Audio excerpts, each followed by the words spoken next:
মহিলাদের দুটি খারাপ গুণের কারণে, দুটি দোষের কারণে তারা জাহান্নামে সবচেয়ে বেশি যাবে বা বেশি যায়।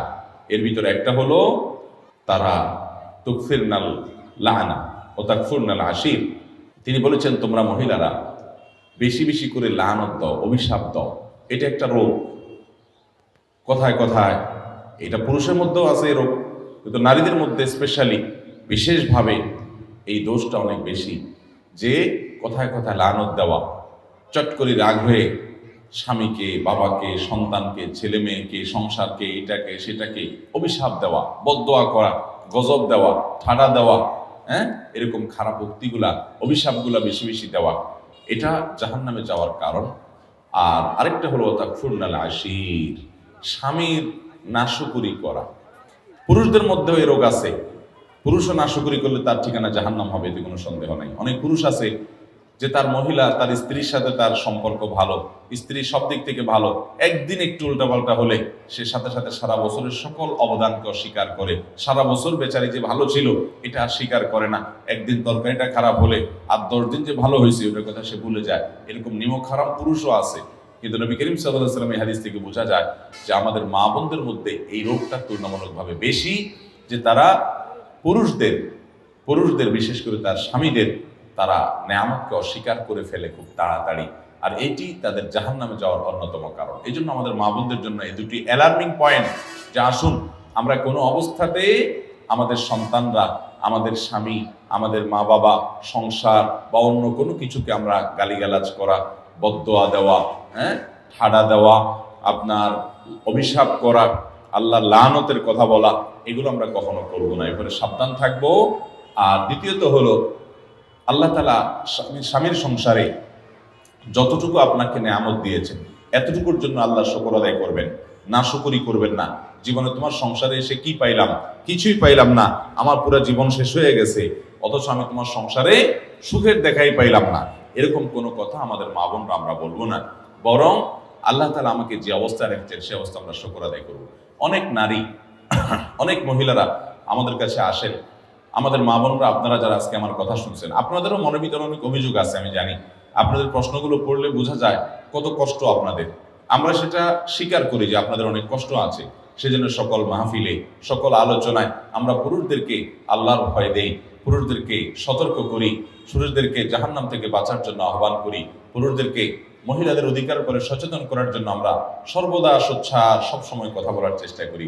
কিন্তু আপনাদেরকে আজকে আমি পেয়েছি, আপনাদেরকে আমি বলতে চাই, আমার প্রিয় মা বোনেরা, ধরুন আপনার স্বামীটা অমানুষ, ধরুন আপনার শ্বশুরটা খারাপ মানুষ, ধরুন আপনার শাশুড়ি আপনার প্রতি জুলুম করে, ধরুন আপনার সংসারে আপনি সুখী না, কষ্টে আছেন। তো এর জন্য আপনি হাহুতাশ করে, এর জন্য আপনি অস্থির হয়ে, এর জন্য আপনি নিজের সুখকে নষ্ট করে দিয়ে বেসবর হয়ে আপনার কোনো লাভ হবে না। আমার প্রিয় মা, প্রিয় বোন, আপনি বরং সবর করলে কি হবে জানেন? আল্লাহ কোরআনে বলেছেন, ইন্নামা ইউওয়াফাস সাবিরুনা আজরাহুম বিগাইরি হিসাব। যারা ধৈর্যশীল হবে, যারা সবর করবে, দুনিয়ার বিভিন্ন কষ্ট, দুঃখ, মুসিবত, এগুলোকে আল্লাহর দিকে তাকিয়ে যে সবর করলে আল্লাহ তাআলা সওয়াব দেন, জান্নাত দেন, আল্লাহ খুশি হন। আল্লাহ বলেছেন, ইন্নাল্লাহা মাআস সাবিরিন, আল্লাহ ধৈর্যশীলদের সাথে থাকেন। আল্লাহ বলেছেন, আল্লাহ ইউহিব্বুস সাবিরিন, তিনি ধৈর্যশীলদের পছন্দ করেন, ভালোবাসেন। ধৈর্যশীলদেরকে এত মর্যাদা আল্লাহ দিয়েছেন। আল্লাহর কাছ থেকে সওয়াবের আশায় যারা একটু ধৈর্য ধারণ করে, সবর করে, হজম করে নেয়, ঢোক গিলে নেয়, নিয়ন্ত্রণ করে নেয়, মেনে নেয়, মানায় নেয় নিজেকে, এই মানুষগুলো, তাদের সম্পর্কে আল্লাহ বলেছেন, ইন্নামা ইউওয়াফাস সাবিরুনা আজরাহুম বিগাইরি হিসাব। ধৈর্যশীলদের বিনিময় আল্লাহ রাব্বুল আলামিন হিসাব ছাড়া দিবেন। কোনো হিসাব করে আপনাদেরকে দিবেন না। যখন আপনি ধৈর্যশীল হবেন, যখন আপনি সবরকারী হবেন, আল্লাহ তাআলা আপনাকে ডাইরেক্ট দিয়ে দিবেন, কোনো হিসাব নিকাশ করে দিবেন না। আল্লাহর কাছ থেকে হিসাব নিকাশ করে জান্নাতে যাওয়া এত সোজা কাজ না। আল্লাহ যদি বিনা হিসাবে কাউকে জান্নাতে দেয় তাহলে সেটা সহজ। আর বিনা হিসাবে জান্নাতে যাওয়া, এই সৌভাগ্য অর্জন হবে সবরকারীদের, ধৈর্যশীলদের। আমার প্রিয় মা ও বোন, আপনার স্বামীটা অমানুষ, আপনার প্রতি জুলুম করে, আপনাকে গালিগালাজ করে, আপনার বাপমা তুলি কথা বলে, আপনাকে কষ্ট দেয়, আপনার বাপমার দিকে তাকায় না, শুধু নিজেরটাই বুঝে জুলুম অবিচার করে, হয়তো পরকিয়া করে, হয়তো সে অমানুষ, হয়তো সে খারাপ মানুষ, হয়তো সে আপনার কোনো হক আদায় করে না, হয়তো সে বন্ধু বান্ধব নিয়ে আড্ডা মারে, হয়তো সে সংসারের দিকে তাকায় না, হয়তো তার আরো অনেক দোষ আছে, হয়তো আপনার শ্বশুর বাড়িতে আপনার ননদ দ্বারা আপনি কষ্ট পান, আপনার দেবর জুলুম করে, আপনার শ্বশুর অত্যাচার করে, শাশুড়ি বকাঝকা করে, যৌতুকের জন্য চাপ দেয়, নানান কারণে আপনার মনে কষ্ট আছে। আপনি অবশ্যই সেই কষ্ট দূরের জন্য যথাযথ নিয়মে চেষ্টা চালাবেন, মুরব্বীদের মাধ্যমে চেষ্টা চালাবেন, নিজে চেষ্টা চালাবেন, আল্লাহর কাছে দোয়া করবেন তাদেরকে হেদায়েত দেওয়ার জন্য। যদি সীমা লঙ্ঘন তারা করে ফেলে, অবিচার সীমা ছাড়া চলে যায়, তাহলে আপনি অবশ্যই বিচারের ব্যবস্থাও করতে পারেন।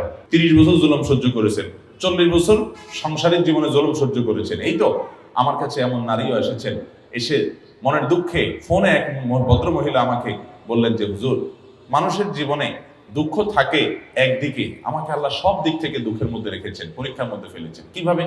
বললেন যে বাবার বাড়িতে কোনো ঠিকানা নাই যাওয়ার, এবং সেখানে থাকার কোনো ব্যবস্থা সুযোগ আমার নাই। স্বামী আমার অমানুষ যত রকম হতে পারে, পরকিয়া শুধু করে না, আমার ঘরে অন্য মেয়েদেরকে নিয়ে তাদের সাথে হারাম সম্পর্ক করে। একজন নারীর জন্য এটা কত বড় বেদনা! শুধু আমার ঘরে না, আমার কক্ষ থেকে আমাকে বের করে দিয়ে সেখানে সেটা দখল করে সে। এটা যে একজন মহিলার জন্য কত কষ্টের হুজুর, সেটা আপনাকে বলে বোঝানো যাবে। এরপরে বললেন যে আচ্ছা ভালো, স্বামীটা খারাপ গেল, আমি সবর করলাম, আমার ছেলে মেয়ে বড় হয়েছে। দুঃখের বিষয় হলো সেগুলো অমানুষ, একটা আমাকে দেখতে পায় না, আমার গহনাগুলো নিয়ে চুরি করে বিক্রি করে ফেলে। ওরা দেশে বাইরে থাকে, ওদের টাকা পয়সার অভাব নাই, কিন্তু আমাকে মা হিসাবে তারা স্বীকৃতি পর্যন্ত দেয় না।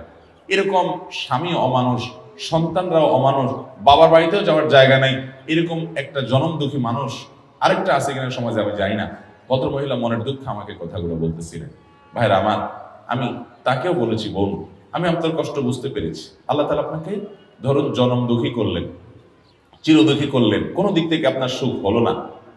এরপরও আপনি যদি এইভাবে চিন্তা করেন যে আমার সকল দুঃখের বিনিময়, সারা জীবনের দুঃখের বিনিময় আল্লাহ তাআলা যদি আমাকে জান্নাতটা দিয়ে দেন, এটা থেকে লস প্রজেক্ট হবে ব্যবসা নাকি লাভের হবে?